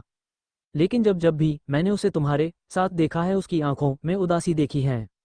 ये बात मैं बर्दाश्त नहीं कर सकता हूँ और मैं उसे हर हाल में पाकर रहूंगा। ये कहते हुए अबीर ने एक सपाट लुक अरमान को दिया था और अरमान अबीर को जाता हुआ देखकर मुस्कुराने लगता है और मन ही मन बेफिक्री सोचता है, बेवकूफ राजा से उसकी रानी मांगने आया है। हाँ, ऐसा कहते हुए अरमान हंसने लगा था। अरमान की हंसी उस वक्त बेहद बड़ी ही भयानक लग रही थी और एकदम से हंसते हंसते उसने अपना चेहरा डार्क कर लिया था और तभी उसे आस्था की बात याद आई थी कि वो उसका इंतजार कर रही है। वो जल्द से जल्द लौट कर आए, तो इसीलिए अब अरमान फटाफट से सिंघानिया मैंशन की ओर रवाना हो चुका था। वही वीर रायचंद पूरी तरह से गायब हो चुका था। कहीं पर भी किसी को भी वीर रायचंद का कोई सुराग नहीं मिल पाया था। वो एकदम से ही गायब हो चुका था। वीर रायचंद के जाने के बाद सब गुस्से से आग बबूला हो उठे थे और वापस से सिंघानिया मैंशन की ओर रवाना हो चुके थे, क्योंकि अरमान पहले ही उन्हें मैसेज छोड़ चुका था कि वह मैंशन जा रहा है, बाकी सब भी वहीं आ जाए। अगर वीर रायचंद पकड़ा जाता है तो उसे फार्म हाउस छोड़कर आए। लेकिन फिलहाल तो वीर ना तो अबीर के हाथों आया था और ना ही वह अरमान के हाथ में आया था। वो तो अपने किसी अलग ही प्लान के साथ वहां से गायब हो चुका था। वहीं दूसरी ओर अरमान के जाने के बाद आस्था का चेहरा उतर गया था और वह रश्मि रौनक के पास जाकर बैठ गई थी और वही रौनक रश्मि आस्था के अगल बगल बैठ गई थी और उसको कोहनी मारकर पूछने लगी, क्या बात है, ऐसा क्यों लग रहा है कि किसी का दिल नहीं लग रहा है अपने पिया के बिना। तभी आस्था ने शर्माकर अपने चेहरे को रश्मि के कंधे पर रख लिया था और चहकती हुई बोलती हैं, पता नहीं रश्मि दीदी, हमें क्या हो गया है, बस हम चाहते हैं कि वह हमारे आसपास रहे और हम उन्हें बस देखते रहे। ऐसे कहते हुए आस्था बड़ी ही क्यूट लग रही थी। एकदम से उसके बातों में प्यार ही प्यार टपक रहा था। तभी रौनक ने आस्था के कोहनी मारती है और छेड़ते हुए बोली, अच्छा इतना प्यार करती हो। तब आस्था खोए हुए बोली, पता नहीं, हमें तो लगा था कि हम कभी उनसे प्यार भी कर पाएंगे, इनफैक्ट हम उनसे इतना ज़्यादा डरते थे कि हम तुम्हें क्या बताएं। लेकिन पता नहीं कब उनसे इतना प्यार हो गया कि हम खुद नहीं समझ पा रहे हैं कि हमें कितना प्यार उनसे हो गया है। आस्था आज बिल्कुल खुल्लम खुल्ला अपने प्यार का सीधे सीधे उन दोनों के सामने इजहार कर रही थी और दोनों ही मन में आस्था को हमेशा खुश रहने की दुआएं दे रही थी। वीर तभी रौनक इधर उधर देखते हुए बोली, राधिका कहाँ है, और वह तो आज ब्रेकफास्ट करने के लिए भी नहीं आई। तब आस्था भी हैरान से बोली, और चलकर देखते हैं कहाँ है। वह ऐसा बोलकर वह तीनों जल्दी ही राधिका के कमरे में जा पहुंची थी। वही राधिका उदास बैठी हुई थी और उसकी आंखों में उस वक्त आंसू थे। तब जैसे ही रौनक रश्मि साथ साथ आस्था वहां पहुंची और उन्होंने इस तरह से राधिका को आंसू बहते हुए देखा तो तीनों ही परेशान हो गई थी और उसे उसकी परेशानी, उसके रोने का सबब पूछने लगी। राधिका की तो जिंदगी में वैसे ही कोई नहीं था और उसने जो कुछ भी घटना, जो कुछ भी सच था, शुरू से लेकर आज तक एक झटके में ही वो सबको बताना शुरू कर दिया था, क्योंकि इस वक्त राधिका को किसी के कंधे की जरूरत थी और वह कंधा उसे आज रौनक रश्मि और आस्था में वो कंधा मिल गया था, क्योंकि वह अंदर ही अंदर बहुत ज्यादा घुट रही थी। ना तो अपने दिल की बात वह किसी को बता पा रही थी और ना कुछ छुपा पा रही थी। अब जैसे ही ने तीनों में इतने प्यार से राधिका से सब कुछ पूछा तो तब राधिका ने सारी बातें शुरू से लेकर आज तक उनसे बताना शुरू कर दिया था। अब तो जैसे ही रश्मि ने राधिका के कोमा में जाने का सच सुना, साथ ही साथ चांदनी के बारे में उसे सारा सच पता चला, अब तो रश्मि की भी आंखों से आंसू बहना शुरू हो गए थे और वह सभी पूरी तरह से हैरान हो गई थी कि अब तक राधिका रो रही थी, लेकिन अचानक से रश्मि ने रोना शुरू कर दिया। अब आस्था रौनक एक दूसरे को देखने लगी थी और जैसे उन्होंने रश्मि के हाथ पर हाथ रखा तब रश्मि ने भी अपने दिल की बात खोलकर सबको बता दी कि किस तरह से आकाश उससे दूर रहा। सिर्फ इसी गलतफहमी की वजह से अब जैसे ही उन सब ने रश्मि की बातें सुनी, राधिका ने तो और जोरों से रोना शुरू कर दिया था और गिल्टी फील करते हुए बोली, सिर्फ हमारी गलती की वजह से ये सब कुछ हुआ है। काश उस वक्त हम चुप रह जाते और किसी की सच्चाई हम किसी को नहीं बताते तो शायद इतनी सारी जिंदगी या इतनी सारी जिंदगियां नहीं बिगड़ती। जैसे ही राधिका ने रोते हुए कहा, रश्मि ने तुरंत उसे गले से लगा लिया था। वही आस्था और रौनक एक दूसरे को देखने लगी थी कि इस सिचुएशन में अब क्या करें। तभी रौनक कुछ सोचते हुए अचानक से बोली, राधिका दीदी और रश्मि दीदी, अब आप दोनों बिल्कुल नहीं रोएंगे। और वैसे भी राधिका दीदी, इसमें आपकी कोई गलती नहीं है। अगर गलती किसी की है तो सिर्फ और सिर्फ सुमित भैया की है। उन्हें इस तरह से आपको टॉर्चर करने का कोई हक नहीं है।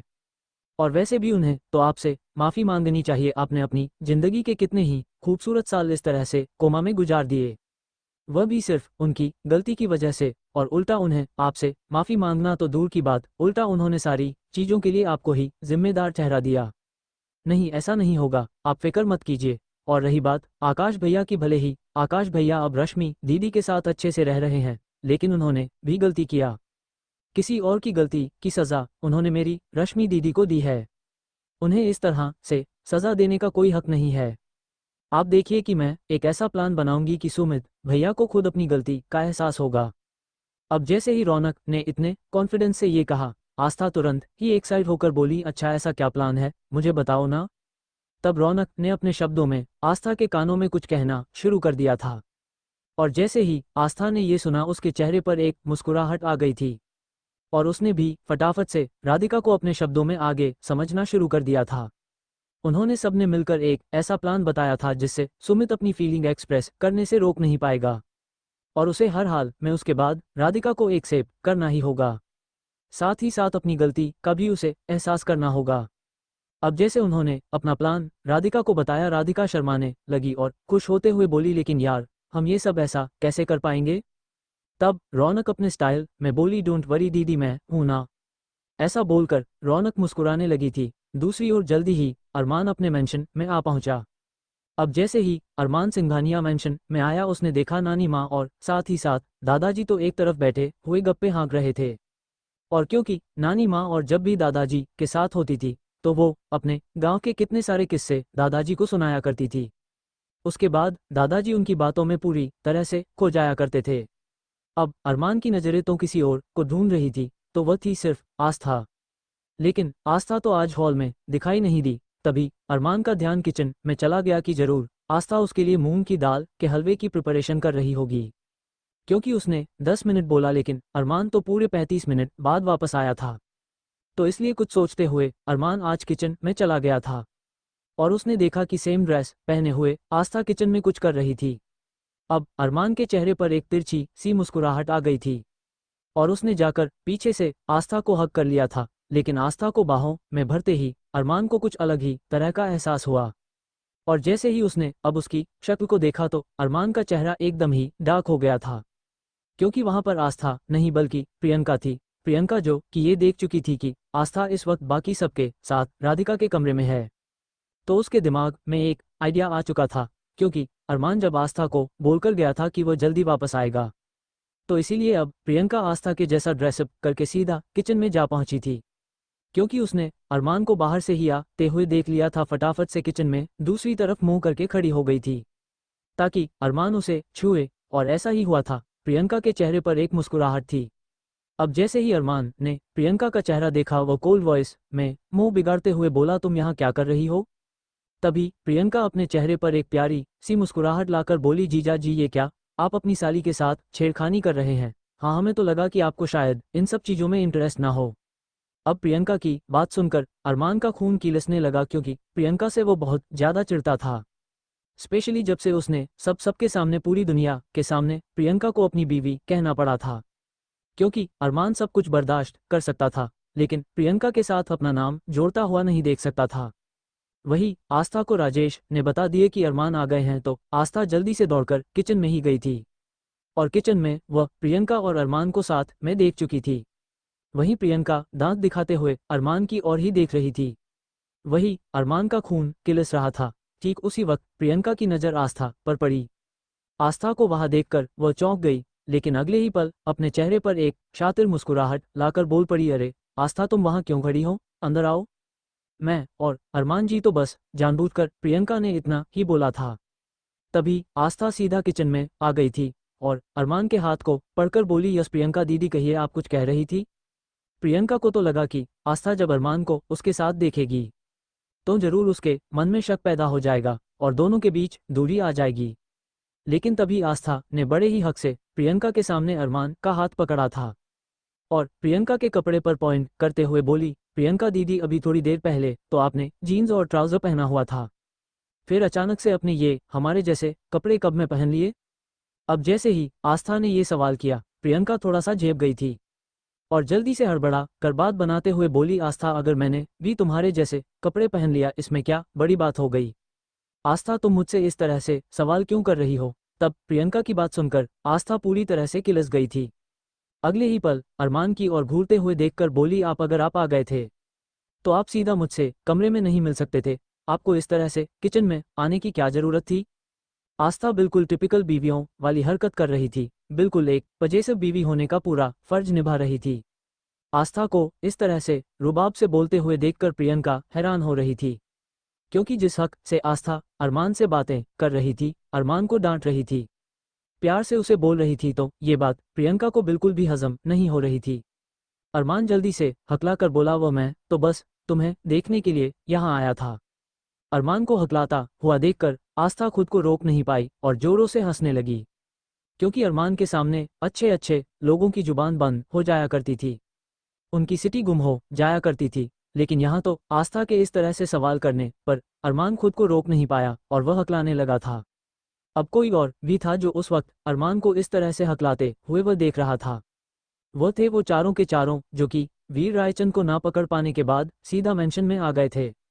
अब जैसे उन्होंने अरमान को किचन के पास देखा तो सभी वहां जमा हो गए थे और जब आस्था अरमान से सवाल कर रही थी, अरमान को इस तरह से हकलाते हुए उन सब ने देख लिया था और सभी आंखें और मुंह खोलकर अरमान की ओर देखे जा रहे थे।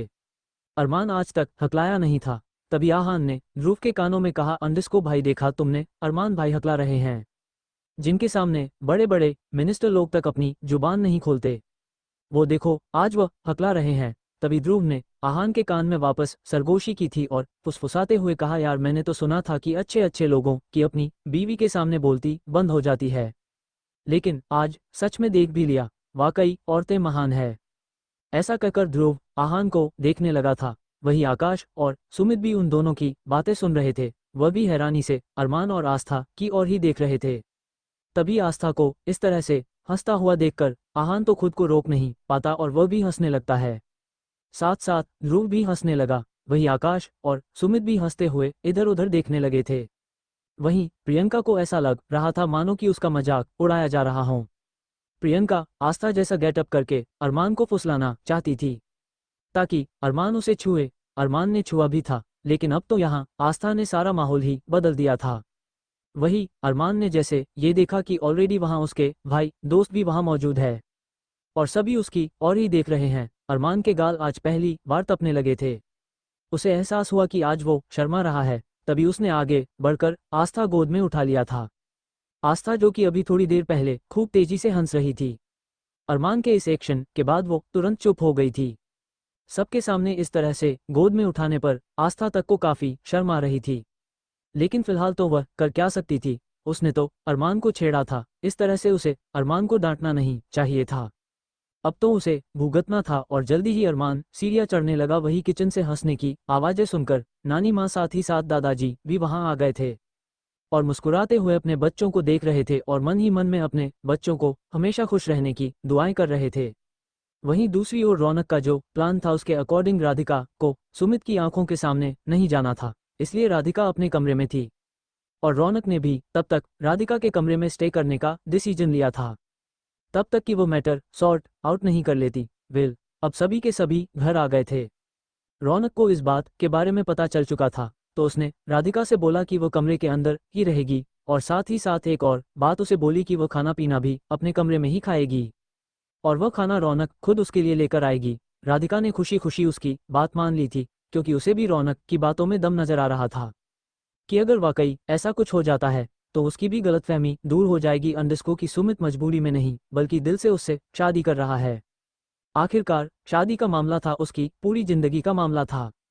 तो इस तरह से वो उसे नहीं हल्के में नहीं ले सकती थी ना। तो उसी के अकॉर्डिंग राधिका अपना डिसीजन ले रही थी। वहीं अरमान आस्था को गोद में उठाकर अपने कमरे में ले आया था।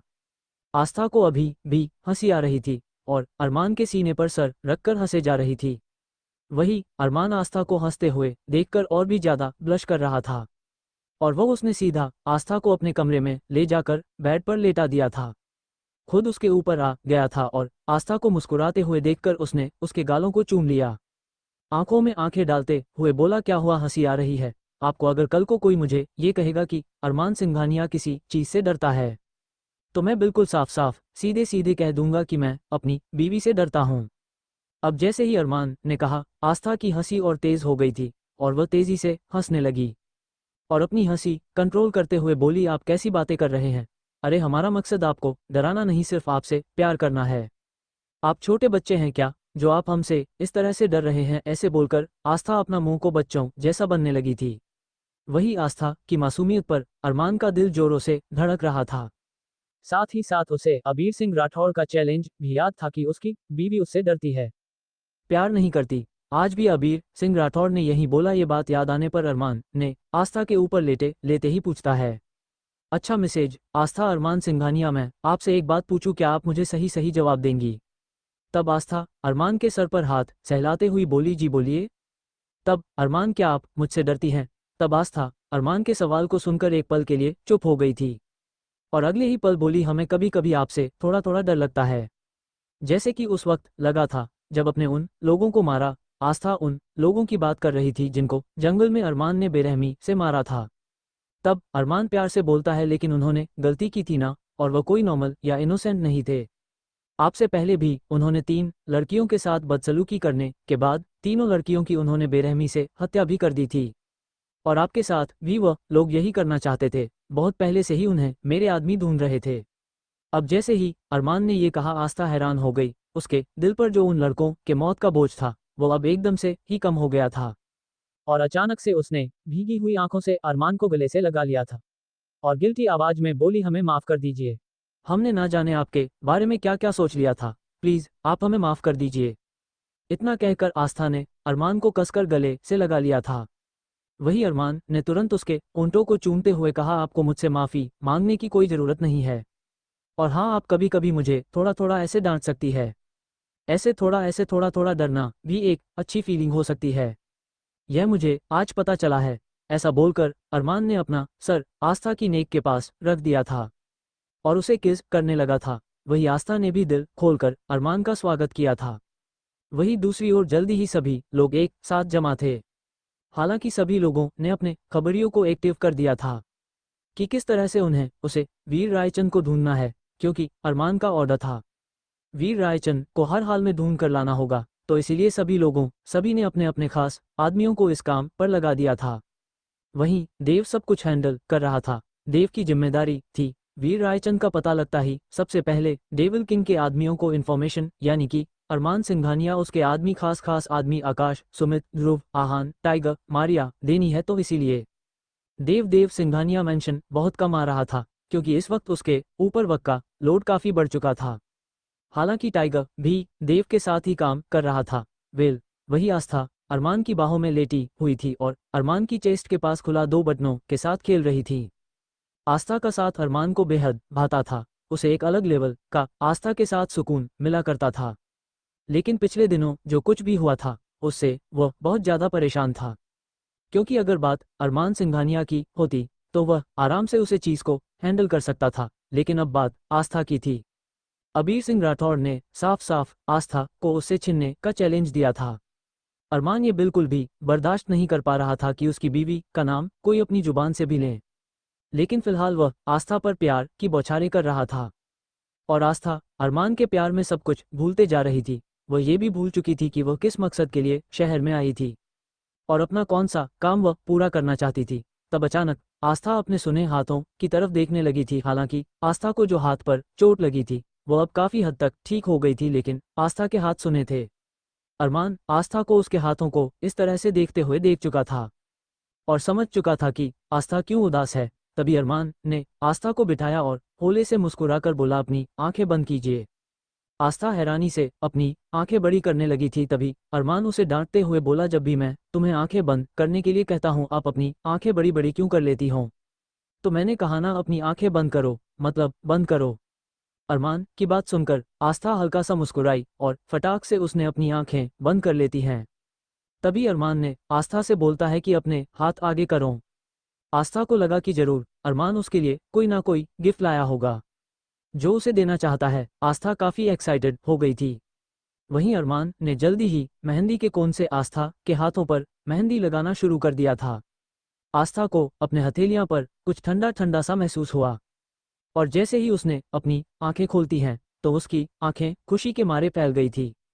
उसने देखा कि अरमान ने बड़ा ही खूबसूरत से हॉट शेप के स्टिकर बनाए थे और वहां अपना नाम लिखा था। आस्था कितनी देर तक अरमान की लगाई हुई ब्यूटीफुल सी मेहंदी को देखती रही। वही आस्था ने तुरंत अरमान को गले से लगा लिया था और दिलकश आवाज में बोलती है, आपको कैसे पता चला कि हम क्या सोच रहे हैं? हाँ, आप कैसे इतनी आसानी से हमारी सारी परेशानियां दूर कर देते हैं? ऐसे बोलकर आस्था अरमान की आंखों में देखने लगते हैं। तभी अरमान ने आस्था के माथे को चूम कर कहा, आपकी यह आंखें मुझे सब बता देती है।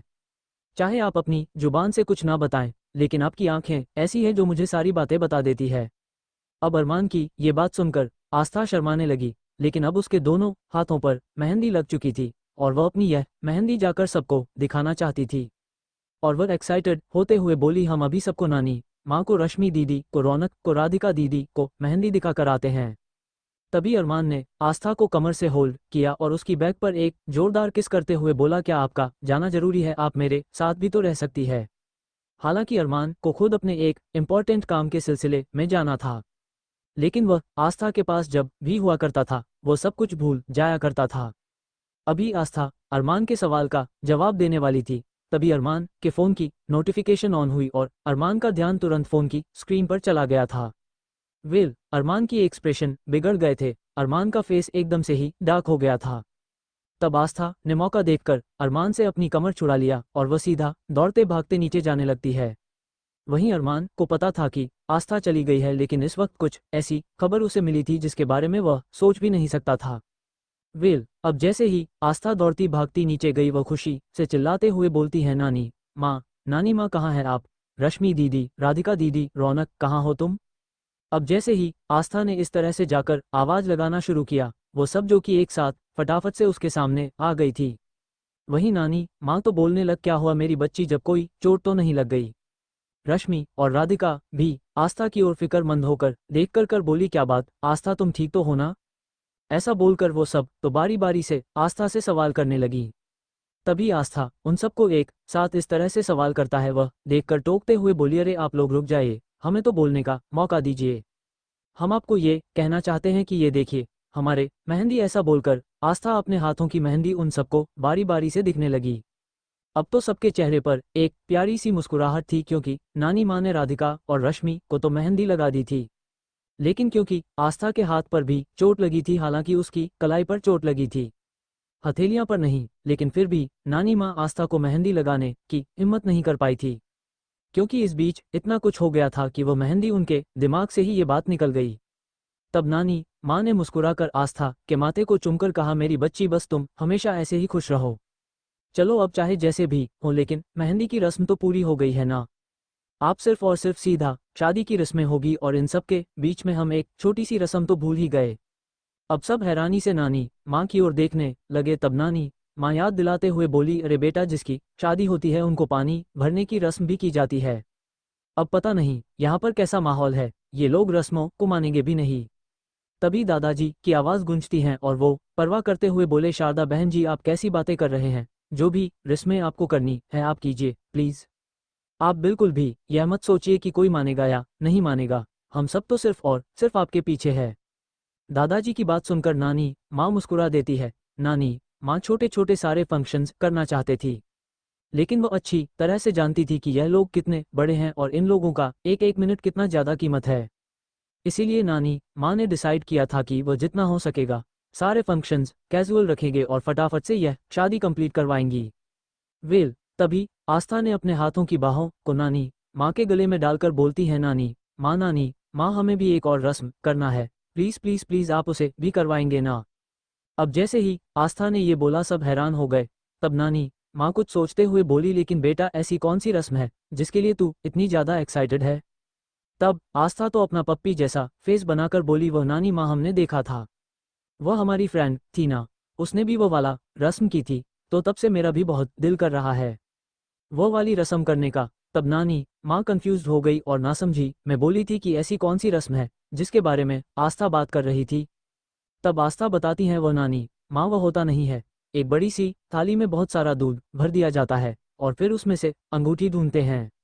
अब जैसे ही आस्था ने क्यूट सा फेस बनाकर यह बोला, आस्था की बात सुनकर सभी जोरों से हंसने लगी, क्योंकि आस्था ने कुछ इस तरह से बोला ऐसा लग रहा था मानो कि वह रस्म कितनी शायद ज़्यादा इंपॉर्टेंट हो। तब नानी माँ मुस्कुराई और उसे चपत लगाते हुए बोली, बेटा ये शादी के बाद की रस्म है। तब आस्था मायूस होकर और उदासी अंदाज में बोली, लेकिन शादी के बाद की तो हमारी कोई रस्म नहीं हुई। अब जैसे ही आस्था ने ये कहा कि ये वाली लाइन अरमान ने सुन ली थी, अरमान जो कि एक न्यूज़ के बाद सीधा हॉल में आया था। अब जैसे उसने आस्था की यह बात सुनी, उसके दिल में दर्द सा महसूस हुआ कि वाकई एक लड़की के अपनी शादी को लेकर कितने ज़्यादा सपने होते हैं, लेकिन अरमान सिंघानिया की वजह से आस्था का तो कोई सपना पूरा ही नहीं हो पाया था, तो कहीं ना कहीं उसे बहुत ज़्यादा बुरा लग रहा था। लेकिन तभी नानी माँ ने आस्था के कंधे पर हाथ रखकर कहा, अरे मेरी बच्ची तू परेशान क्यों होती है, अब देख मैं फटाफट तेरी शादी करवाती हूँ, उसके बाद एक बार फिर और देख कितनी धूमधाम से तेरी शादी के बाद के रस्में भी कंप्लीट करवाती हूँ। अरे मैं तब तक यहाँ से एक कदम बाहर नहीं रखूंगी जब तक कि मैं तेरी शादी की एक एक रस्में पूरी नहीं करवा देती। तब तक मैं इस मेंशन को छोड़कर कहीं नहीं जाऊंगी, चाहे कोई मुझे कुछ भी कहे। अब जैसे ही नानी माँ ने अपने मुंह फट होने का सबूत दिया, सभी मुस्कुरा दिए थे। वही अरमान को भी आज पहली बार नानी माँ बातें थोड़ी सही लगी, वरना वो तो नानी माँ से हमेशा जेलसी फील करता रहता था। लेकिन तभी हॉल में एक आवाज़ आती है, अरमान बेटा। अब जैसे ही सबने इस आवाज़ को सुना, सब घूमकर दरवाजे की तरफ देखने लगे, जहां पर एक सादी सिंपल सी साड़ी पहने हुए वसुंधरा रायचंद खड़ी हुई थी और अरमान की और आंसुओं भरी आंखों के साथ देख रही थी। अब जैसे ही अरमान ने वसुंधरा को वहां देखा, साथ ही दादाजी ने वसुंधरा को देखा, तो उनके खून में आग लग गई थी। वही आस्था भी वसुंधरा को वहां देखकर चौंक गई थी, लेकिन बाकी सब हैरान थे, क्योंकि उन्हें तो पता ही नहीं था कि यह वसुंधरा कौन है और अचानक से कहां से आ गई।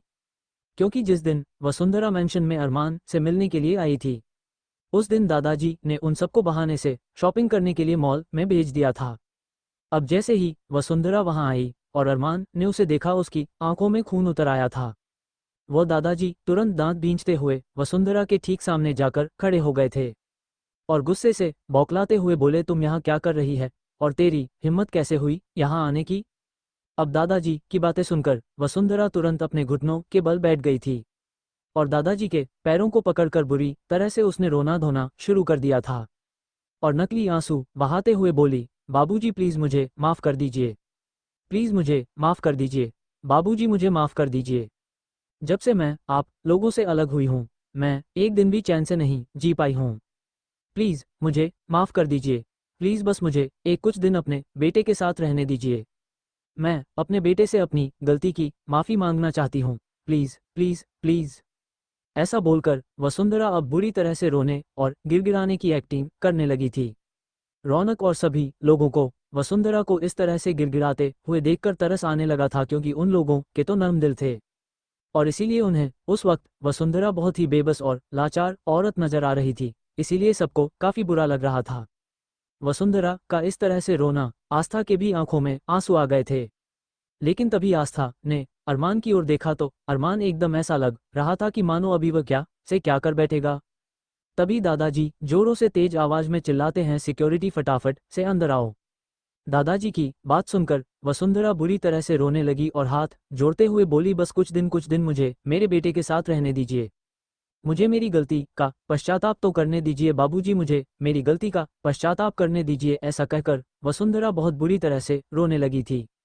हर किसी को उस पर बहुत ज़्यादा तरस आ रहा था, क्योंकि वसुंधरा ने ड्रामा ही कुछ ऐसा क्रिएट किया था कि सबके दिल पसीज चुका था। वहीं अरमान जिस औरत से अपनी ज़िंदगी में सबसे ज़्यादा नफरत करता था, उसे औरत को यूं अपने सामने देखकर उसके खून उबल रहा था। हालांकि वसुंधरा की हालत उस वक्त काफ़ी ज़्यादा दयनीय थी, लेकिन उस वक्त दादाजी ने तुरंत सिक्योरिटी को बुलाकर वसुंधरा मैंशन के बाहर निकलवा दिया था। लेकिन वसुंधरा रोतकर चीखते हुए बोली, जब तक आप मुझे मेरे बेटे की शादी तक मुझे यहाँ रहने की इजाज़त नहीं देंगे, मैं इस मैंशन को छोड़कर कहीं नहीं जाऊंगी। इस मैंशन के बाहर ही अपना सर पटक पटक कर जान दे दूंगी। और आप अच्छी तरह से जानते हैं बाबूजी मैं कितनी जिद्दी हूँ। ये बोलकर वसुंधरा अब मैंशन के बाहर ही बेशर्मों की तरह पलटी मारकर बैठ गई थी। वही सब अब हैरानी से कितने ही सारे सवालों के साथ दादाजी की ओर देख रहे थे, स्पेशली नानी माँ। नानी माँ तुरंत दादाजी के सामने जाकर खड़े हो गई और झिझकते हुए पूछती है, ये कौन थी भाई साहब, और ये सब क्या हो रहा है यहाँ पर? अरमान, जिसे उसके खबरियों ने इस बात की इन्फॉर्मेशन दे दी थी कि वसुंधरा रायचंद सिंघानिया मैंशन आ रही है, उस वक्त उसका फेस डार्क हो गया था, इसीलिए वो जल्दी से वसुंधरा को मैंशन के अंदर आने से रोकना चाहता था। इसीलिए वो नीचे आया था, लेकिन उस वक्त वह आस्था की बातों में खो गया, तो इसीलिए वह वसुंधरा को रोक नहीं पाया। लेकिन अब जैसे ही नानी माँ ने सीधा सीधा दादाजी से यह सवाल किया कि यह कौन है, तब एक पल को दादाजी अपनी नजरें चुराने लगे थे, लेकिन वह जानते थे कि जितना भी वह सच छुपा ले, सच छुपेगा नहीं। तो इसीलिए दादाजी ने बड़े ही कम शब्दों में वसुंधरा के बारे में नानी माँ को बता दिया था। वही नानी माँ का दिल, जो थोड़ी देर पहले वसुंधरा के लिए पसीज रहा था, अब वह एकदम से ही नफरत से भर उठा था, और वो तुरंत ही अरमान के पास गई और उसके सर पर हाथ रखकर बोली, तुम्हें परेशान होने की कोई ज़रूरत नहीं है बेटा, हम सब तुम्हारे साथ है। ऐसा बोलकर नानी माँ ने अरमान को सतावना देती है, और उस वक्त ना जाने अरमान को क्या हुआ कि अचानक से वह आज पहली बार नानी माँ के गले से लग गया था।